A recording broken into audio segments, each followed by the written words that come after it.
But this bloke, he didn't find anything from the Beatles in Australia with his metal detector, but he's found something else in Brisbane relating to something in Ipswich. It's Harry H. Peacock from...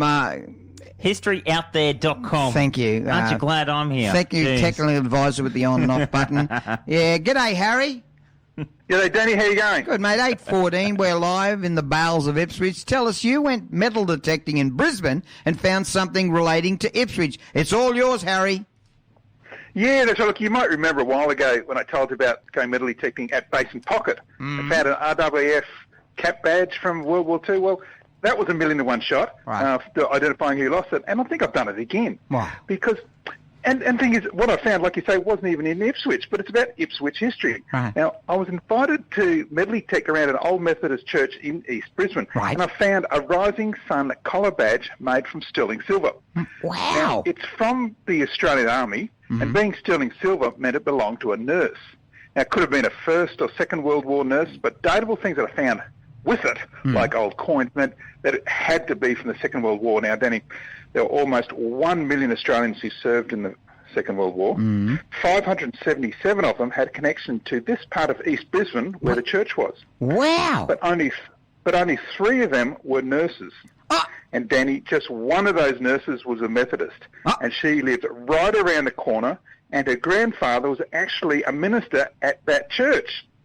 Now, that minister was the Reverend Thomas Thatcher, who was just the second Methodist minister in Ipswich when he arrived here 149 years ago in 1871. He was the minister in charge of the circuit, which meant he preached all around us, like Ipswich, Bundamba, Redbank Plains, Basin Pocket, Ipswich Reserve, Rosewood. He was an Ipswich minister through and through. Now, Reverend Thatcher was also minister at Laidley, where he was elected to the very first Laidley Council in 1888. That made him the first ever minister of religion in Queensland to be elected to public office.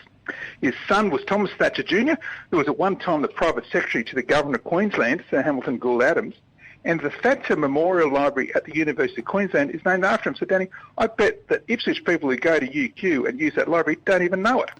So, Danny, thanks to another 1,000,000 to 1 shot, Yes. this World War II Nurses College collar badge, which wasn't even found in Ipswich, gave us more amazing history out there for Ipswich. Now, listen, last weekend at 8:17, I was with Katarina Carroll, the Queensland Police Commissioner, and I reckon they ought to get you on the...